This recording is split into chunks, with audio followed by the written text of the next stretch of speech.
be a falling meteor. A small blue object slammed into the ground at an engineering college over the weekend, causing a very loud explosion.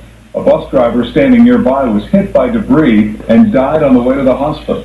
Today, officials examined the 5-foot-wide crater left behind, but have not yet determined where the object came from. All right, you see this? That's the strange sight that lit up our San Diego skies this morning and our phones in our newsroom as well. Before the sun was up, Frank Redmond captured this splash of light on his dash cam. Robert Quimby is an astronomy professor at SDSU and the director of the Mount Laguna Observatory.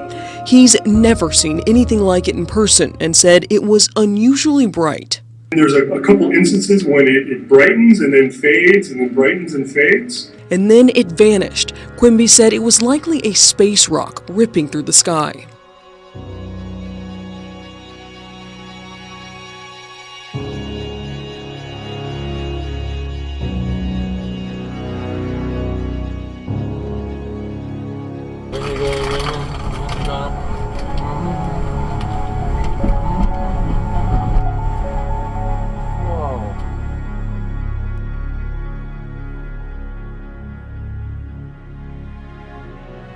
There was a bright spot in the sky that had a lot of people talking across the southern part of the state last night.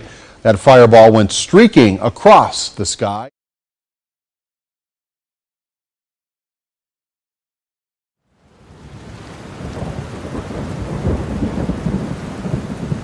Now to new concerns about the Zika virus as athletes prepare for the Olympics in Brazil. Soccer star Hope Solo is speaking out, saying she's so concerned that if she had to make a choice right now, she wouldn't go to Rio. This morning, the Zika virus crisis now striking fear in some of our nation's top athletes.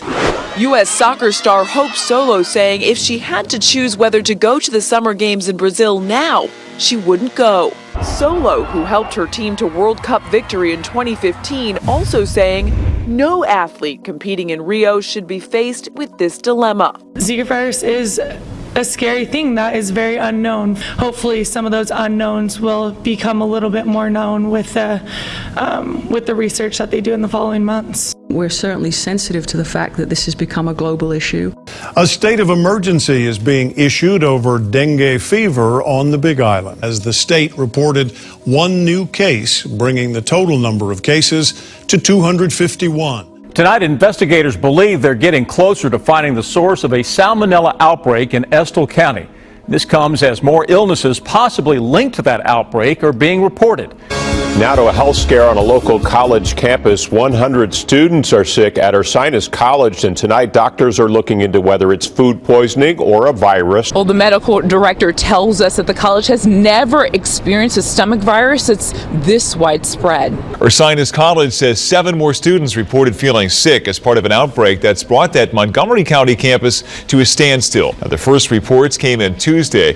Ursinus says a handful of faculty and staff have also reported symptoms. The school shut down its dining hall and canceled classes because of the outbreak. They still, though, have not figured out just what is causing this. At the beginning of February, several small earthquakes have shaken Maine close to the Canadian border, and just today, another earthquake recorded near Rangeley. Earthquakes are becoming more and more frequent in Kansas, with a 3.9 magnitude quake shaking Oklahoma and Kansas just last month. Now, Derby schools want to be prepared. Substantial earthquake rattling the Sooner State today. A 3.8 magnitude quake hit near Medford around 2:40 this afternoon, according to the USGS. And it was not alone. 4 other sizable quakes struck today, ranging from 2.6 to 3.5 magnitude. No immediate word of any damage. Oklahoma this year has already had more than 90 earthquakes of magnitude 3.0 or greater. The village of Macadam in southwest New Brunswick has become the epicenter of what is called earthquake swarms. And it's not the first time people who live around Macadam have felt the vibrations from quakes, but the residents say this most recent swarm is the worst they've ever experienced. Just like somebody's picking your house up and holding it in the air and dropping it back down. Others said it was as if a train had exploded through the town, or their home had been hit by an 18-wheel transport truck. They're like explosions, and they just kept happening. Tell me what's going on in Macadam. It's quite a mystery there. And good morning, Heather. That's right, certainly a mystery, and these aren't the kind of earthquakes, or the descriptions of these events aren't the kind of earthquakes that we're used to with the rumbling and the movement. Instead, as you said, residents are saying that they sound like explosions. I have felt two since I've been here today. It's like a vibration stirring under your feet. Just before 4 o'clock this morning in Taiwan, people were shaken out of bed by a magnitude 6.4 earthquake. This is video of a deadly 6.4 magnitude earthquake that hit near the southern city of Tainan, Taiwan, Saturday. From the air, the extent of the damage is clearly visible. 9 buildings in Tainan collapsed, but the damage is especially evident on the ground. Cars crushed. More than 500 now homeless. Seismologists say the earthquake struck close to the surface. The entire building was just shaking very violently. It was quite loud. The quake struck just as the Taiwanese were preparing to celebrate one of their biggest holidays, the Lunar New Year. Now it's a nation in mourning. I felt it this morning, but a 5.1 magnitude earthquake shook homes all across Oklahoma today. According to the U.S. Geological Survey, the 5.1 rating makes it the third largest earthquake in state history.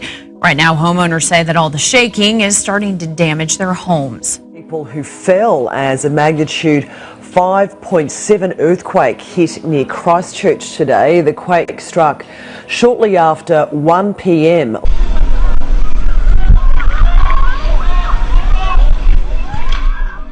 Pictures have emerged of a cliff face crumbling into the sea at Sumner Beach.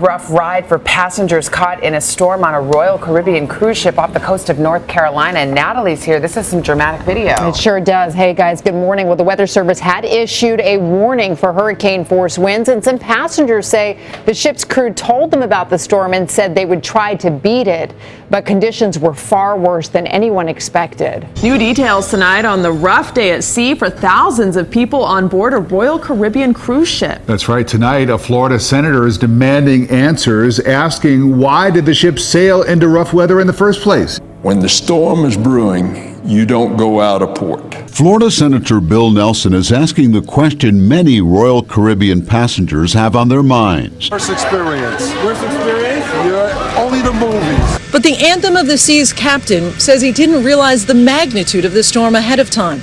And he's now defending his decision to set sail with a storm brewing in the Atlantic. The whole thing was not bigger than this and was up here and it just exploded. In a video broadcast internally to all 4,500 passenger staterooms Monday, Captain Klaus Anderson, who ordered everyone on board the ship to stay in their rooms, says he's never experienced anything like it. Honestly, have not seen low pressure that was not forecasted. Anything near what we actually experienced. Several viewers were startled this morning by a loud boom that shook their homes.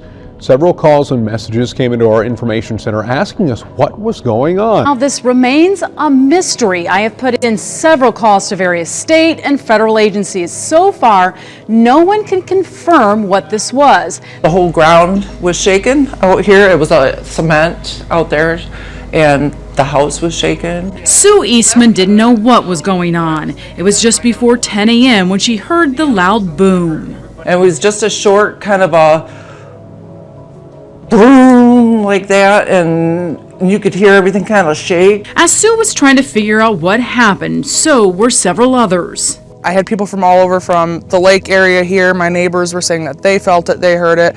people in Morley, up by Everett even. I have family up by Sears, and they heard it up there. According to the National Weather Service and the U.S. Geological Survey, it was not an earthquake. It made a rumble, almost like a thunder. So far, no military bases in Michigan seem to know where the alleged sonic boom came from. According to the Michigan National Guard, there are no planes fast enough based in Michigan that can create a sonic boom. For those who experienced it, it was something they've never felt before. But it was just like my whole house shook. Now, controversy brewing in our space community. A group is threatening to file a lawsuit against NASA because Johnson Space Center has banned the word Jesus from an employee newsletter. Anusha Rost is live now at JFC tonight with the decision that some are calling censorship. This 30-year employee of the space agency remains convinced some Christians at JSC are being censored. We're committed. We want to stand for Jesus. The attorney is giving NASA 30 days to clarify its stance on the use of the word Jesus in that newsletter. Separation between church and state remains a debated topic, and a newly proposed bill in the Georgia House is contributing to that discussion. House Bill 870 would essentially ensure students' First Amendment rights. More specifically, it says schools that receive state funding can't be a part of an athletic association that prohibits the student athletes from sporting quotes or Bible verses on their bodies. The bill also says schools cannot participate in athletic associations that prohibit member schools from playing with other non-member schools. Beyond wearable technology, it's now time for embedded medical implants. It may sound either frightening or exciting to you, but one day in a near future, we might all biohack ourselves. And health wearables are indeed set to make a difference in 2016.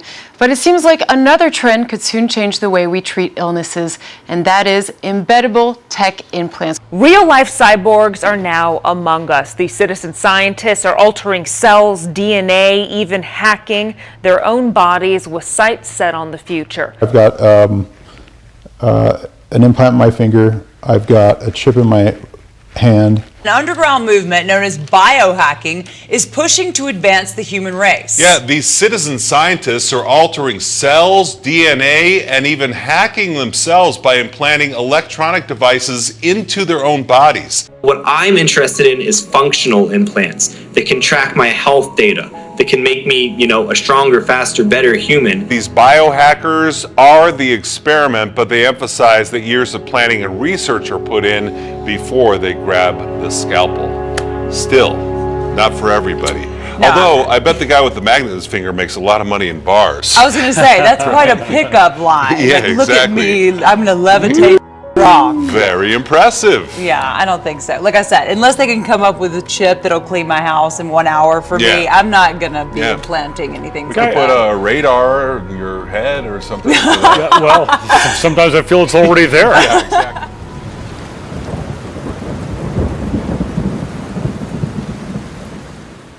The only salvation for this sin is the gospel. The only way to really cure that what's on the inside is understanding that Jesus Christ died for our sins. And so to me, on a micro level, it's understanding. Nope, and just like that, we lost him. I know.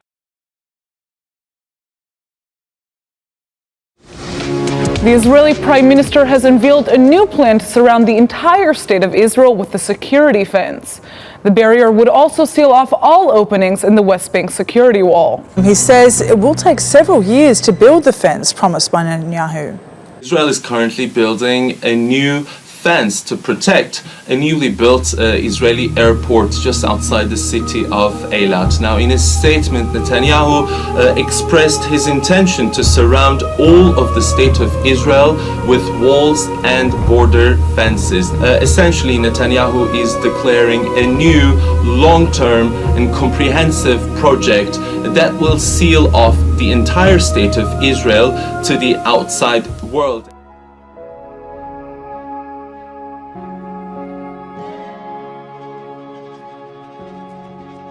You may have heard in the news that a potentially major discovery on the Golan Heights was made by Genie or AFEC. They have a nearby license. In fact, if you look this way, you can see the general area where they're drilling on the Golan Heights.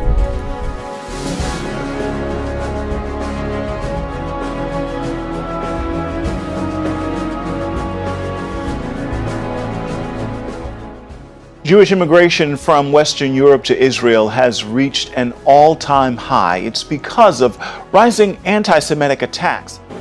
The Assolan family is among the 8,000 people who emigrated from France to Israel this year.